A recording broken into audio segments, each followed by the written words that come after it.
On this episode, join me and Adam as we go out for a splash and go, and we bring you along for one of the most unique and crucial steps in flying amphibs, landing gear up.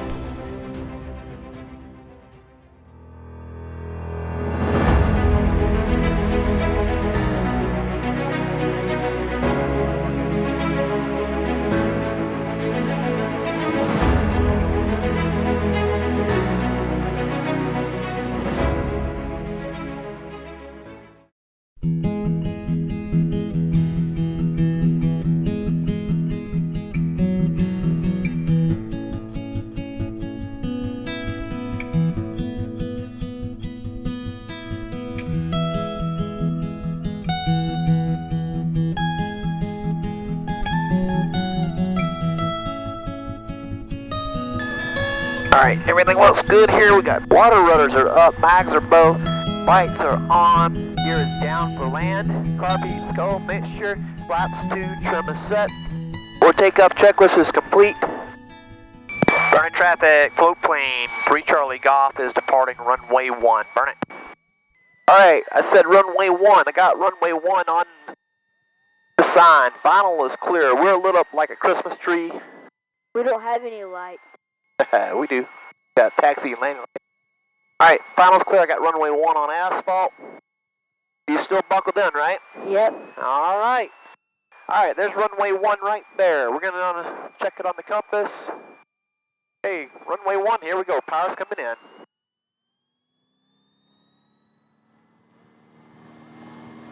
Airspeed's coming up. We've got gauges in the green. Alright, airplane is ready to fly. We're going to gently apply back pressure, and she wants to come right on up.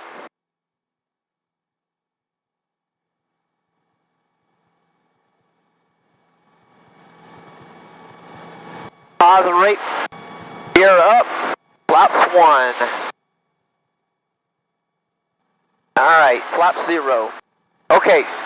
Let's go ahead and complete the climb checklist. Alright, we've got the flaps up. We're on the climb. We're upwind. I'm going to look down to the right. I got 2 up on the right. I got 2 up on the left. We got 4 blue. The handle is up. We are now a float plane. We're not going to touch the gear handle again until we make a landing. Coming left towards Lake Buchanan. Burnet traffic, float plane 3 Charlie Golf is turning left crosswind, departing off the crosswind towards the northwest. Burn it. Alright, you see off the nose, we'll see Lake Buchanan. Yeah. We're going to climb to an altitude of 2,500 for transit. Make sure that we have a safe altitude. And climb checklist is complete. Alright, my friend, there's 2,500. We're going to level off, accelerate, and then pull the power back, and we're going to lean. Trim is set, 2,500 power set. We're leaned. I'm going to leave the lights on for additional collision avoidance. Cruise checklist is complete. Alright, Adam, landing on a lake is completely different than landing on anything you've ever landed on before. How? Well, we can land anywhere we want to pretty much. So what we've got to do is we got to conduct what's called a reconnaissance over the lake to determine the best place to land the aircraft. Any idea some of the things that you might want to consider before you go to land a float plane on the water? Calm water. Okay. That's one of them. We don't want to land where there's white caps, where there's rough waves. Northway. You want to watch out for buoys. To watch out for obstacles, absolutely. Anything else? Boats. How about wind? Oh, yeah. How about water depth?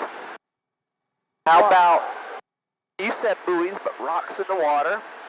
What about making sure that we have the adequate size to land? Not only do we have the adequate size to land, but do we also have the adequate takeoff room? We do. Now we're going to be landing on Lake Buchanan, and It's a huge lake, so size isn't going to be a problem. We're going to have plenty of takeoff area, and we're going to land out in the middle of the open lake, so we're going to have an escape plan.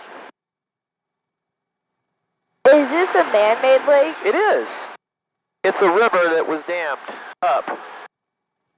I bet the water company was bathing in. So being that we are over the lake, we can descend. Okay, 1 Lima going to ride downwind.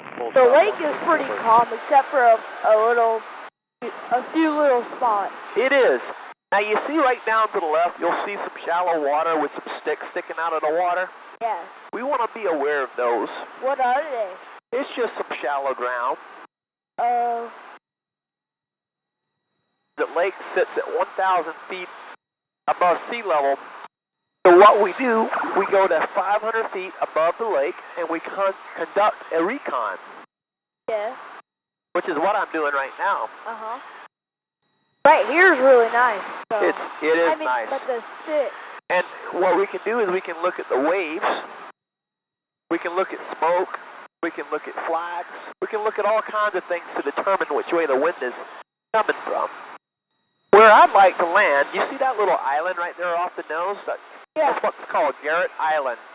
Uh-huh. What I'm going to do is I'm going to land on this heading right here, primarily, and pretty much beam to Garrett Island. I'm not shooting for an exact spot. I'm not practicing a confined water landing, but just kind of as a general just a general idea of where I'm going to land, somewhere out in the middle down here.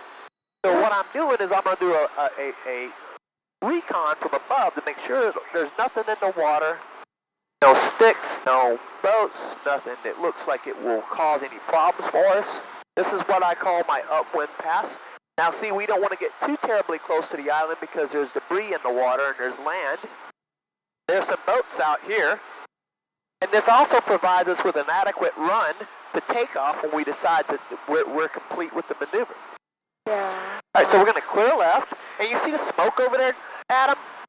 See the smoke way over there? That's another indicator, okay? So we have headwind right now. Yep, so we're turning what's called crosswind right now. Very good. Absolutely. All right, so we're going to fly. This right here will be called our downwind,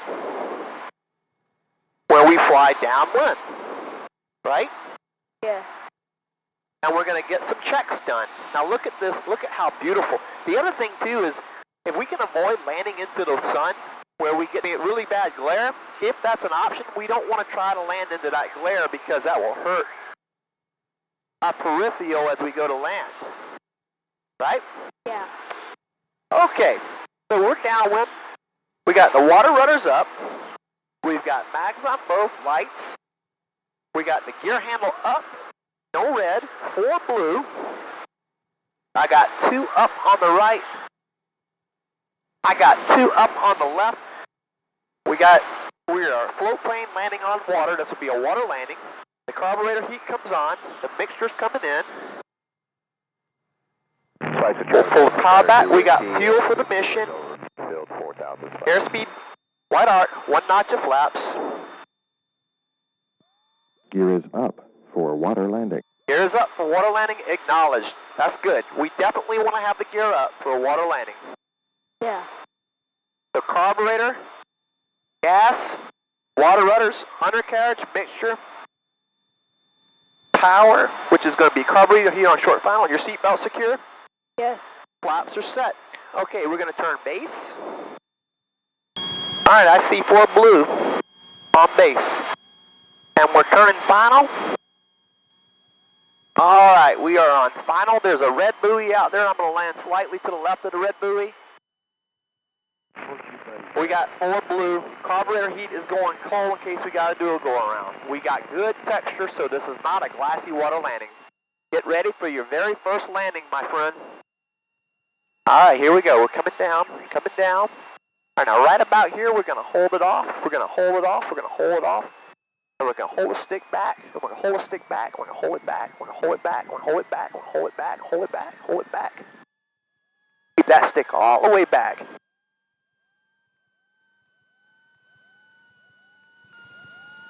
Isn't that the awesomest thing in the world right there, bud? I couldn't hear what you said. Yeah. Alright, so I'm going to drop the water rudder real quick. It feels really weird. Look down there. I want to go touch it. I bet. I want to Fish. drop an anchor and go fish. I do too. But we got to get it on up to Dallas, so we're going to do that, okay? Alright, man. We got everything set up like I want it. We're going to start heading towards Dallas, my man. My co-pilot. About a 020 heading. Alright, so water rudders are going to come up. Mags are on both. We got lights set. Gear is up. Carburetor heat is cold. Mixture is rich. We got 2 notches of flaps. We got fuel on both. So carburetor heat, gas, flaps. We got takeoff direction. Water rudders are up. Gear is full blue. Seat belts are secure. We got the takeoff direction. All right. What you're going to notice is it's going to take a long time to get airborne. How come? Because we're on water and there's a lot of drag. So we're going to start off with, Yeah. so we got the stick. You good back there? Okay. All right, so the stick's all the way back. Now power's going to come in. Now look out. You're going to see there's going to be one rise. All right. Now that's the second rise. And now what we're going to do is we're going to just It make takes the a stick. lot to gain speed on here. It does. Now, as you can see, the airplane is starting to climb up on the what's called step, right? Yeah. So we get it up on the step. Now we're on step, and there's minimal drag on the pontoons. So what we'll do is we'll give it a chance to accelerate, and when it feels like it's ready to fly, we'll just give it a light little tug, not much, and she's out of the water. That's so cool. Isn't it? How come there's all these really dark spots? What? There's a bunch of really dark spots. What you're looking at is ripples in the water. And the way the sunlight hits it, it reflects a shadow and looks like it's dark. All right, 1 notch of flaps. We're going to take a heading of 020. One day you and I will get to do this again, my friend. I just thank the good Lord that we had the opportunity to do it today. Yeah. Don't you agree? Yes.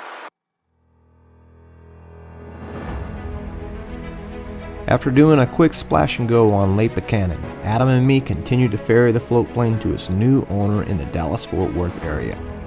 Aviation is constantly evolving and changing, and this was my final flight in the ProMark Piper Super Cruiser float plane. Ken landed an incredible deal that he couldn't pass up on a newer N-Fib Cessna 182 and an opportunity to take an incredible summer vacation of a lifetime by making his way to the great state of Alaska. A huge congrats to Ken on his new purchase, and I look forward to bringing you along with Ken and me at some point in the future in this sweet new Skylane on Whipline 3000s. Join Glenn and me on the next episode as I get some aerobatic training with him in the Extreme Decathlon. Until next episode, fly safe, keep learning, and never give up on a dream. So long.